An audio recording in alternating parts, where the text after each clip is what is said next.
Today we are going to do a full bust adjustment the traditional way for an F cup bust. That's an F garment cup, which means a 6-inch difference between upper and full bust. It all starts with a little math. So the first thing we're going to do is we're going to assume this is a B cup pattern, which means it was designed for a 2-inch difference between upper and full bust. Like I said, we have a 6-inch difference for this exercise. So we need to do 6 minus 2, which gives us 4 inches. 4 inches divided by 2, because there are 2 sides to the bodice, means 2 inches need to be added per side. Now, I am working on a half scale pattern right now, which means everything has to be further divided by 2, which means I will be adding 1 inch per side, but don't let that confuse you. I also want to note that my apex is 11 inches from the high shoulder point. Again, this is a half scale pattern. The next step is to grab my measuring tape and find that 11 inches from the high shoulder point. So I'm going to mark that. That's 5.5 because, again, it's a half scale pattern. And then I'm going to note the difference between the apex on the pattern and my own personal apex. In this case, it's 3/4 of an inch, which, again, because this is a half scale pattern, is really 3/8 of an inch that I need to lower the apex. In order to lower the apex, which is really the very first step of doing a full bust adjustment, I'm going to create a box around the existing apex and the existing side dart. That box should be perpendicular to the center front. I'm going to create that box, and then I'm going to go ahead and cut it out. So you'll see me do that here. Creating the box takes a few minutes, but okay, so now I'm going to cut it out. And then what I'm going to do is actually slide that bust dart down that 3/4 of an inch, or because this is half scale, 3/8 of an inch. And you want to keep it exactly, on the same parallel line to the center front when you do that. So you'll see me measure out my 3/4 of an inch or half scale 3/8 of an inch, make a line, and then line up my box that I cut out with the line that it was cut from, the vertical line it was cut from, and with that horizontal line that I drew. And then I'm going to tape it together. So now I'm going to double check that my apex is in the right place. I'm also going to check the horizontal placement of the apex. So this is a 8-inch spread, and that's good. All right, so now we're on to the next step, which is actually performing the full bust adjustment.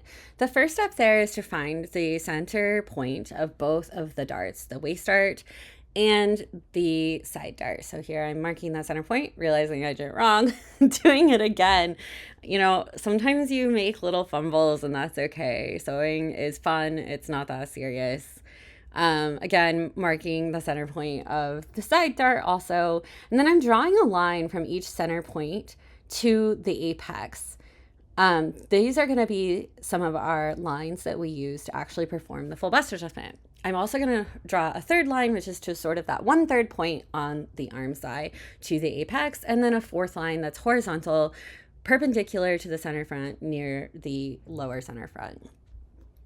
Now I'm going to label these as line A, line B, line C, and line D. That'll just make it a little bit easier to, identify what we're doing. The next step is I'm going to add a piece of tape to the apex, because we're going to be doing a lot of cutting, and we want that place to be reinforced. I'm going to cut up through the apex to the seam allowance spot on line C. So I realized here that I hadn't marked my seam allowance. I'm going to mark my seam allowance. We're assuming a 1/2-inch seam allowance. And you want to, again, cut to, but not through that seam allowance mark. It's really important that you don't cut through that. And then you're going to cut along line B, to, but not through the apex. And then you're going to cut through that seam allowance, to, but not through that seam allowance marking. That's going to give you some pivot points, which is going to allow us to actually do the full bust adjustment. Now get a piece of scratch paper, and we are going to, like I said, do a 2-inch full bust adjustment. This is half scale, so we're doing 1 inch. I'm going to draw 2 parallel lines on this piece of scrap paper that are 1 inch apart, or if I was doing this in full scale, I would do it 2 inches apart. Making those 2 lines, which unfortunately is a little off screen, but you'll see here, there's my 2 lines that are 2 inches apart in half scale, which is 2 inches apart, which is 1 inch in half scale.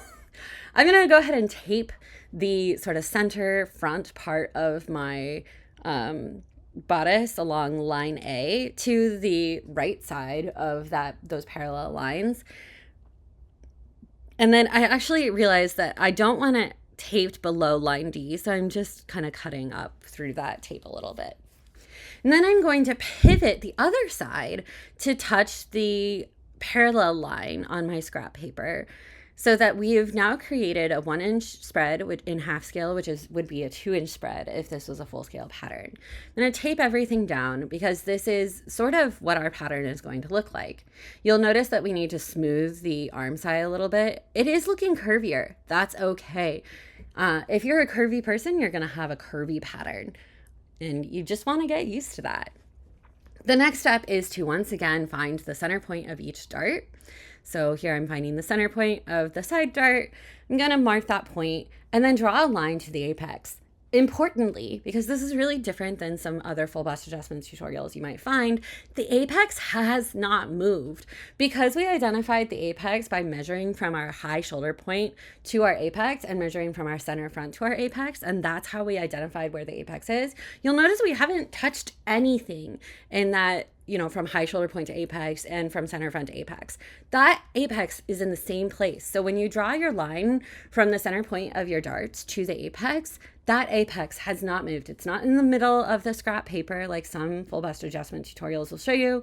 It is in that same spot. So that means our darts have actually kind of moved a little bit too. So just darkening this line so that we can see it. These lines are going to be the center of the dart. Now we're going to create a vanishing point. I'm going to say that I want my vanishing point to be 1 inch from the apex. Vanishing point is where your dart actually ends. You don't want your dart going all the way to the apex unless you really want a fun pointy boob look. But if you want a little bit more of a rounded or modern shape, then you want a vanishing point that's not quite to your apex. 1 inch is a pretty good amount for a F cup bust. The larger the bust, the further the vanishing point usually needs to be, but it also depends on the shape of your bust. So now we're going to draw in the dart legs from that vanishing point to the dart ends.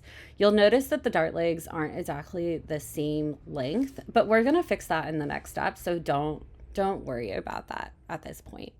Just drawing in those dart legs. So the next step is we're going to fill in some scrap paper to fill in that center front, and then we're going to cut out the whole pattern. And that allows us to fold out these darts. This is where we're going to make sure that those dart legs are the same length and that everything is nice and trued. So you'll see me kind of struggling here because there's a lot of layers of paper. If you do this with tissue paper, it's a lot easier, but harder to demonstrate for you because tissue paper is harder to kind of see what's going on. So you'll notice I put in some scratch paper so that I can, potentially make that that dart end a little bit longer. You'll see there's a jog here. I'm just going to really easily solve that by using my ruler to create a line. Now you might be tempted to create a line like this, but that's actually going to cut off a lot of that extra that you added at the bust. Instead, we're going to create a slightly angled line here. I know that having an angular side seam seems a little bit weird, but I promise you that it's gonna work out. Again, curvy bodies need curvy patterns. So now we're gonna fold out the waist dart in the same way. You'll notice we need to add a little bit of scrap paper again because there's a little bit of a jog there and we need to make that match. So adding that in, I'm going to smooth that line so that we have a nice smooth waist seam, and that's it. We've done our full bust adjustment and this bodice should fit.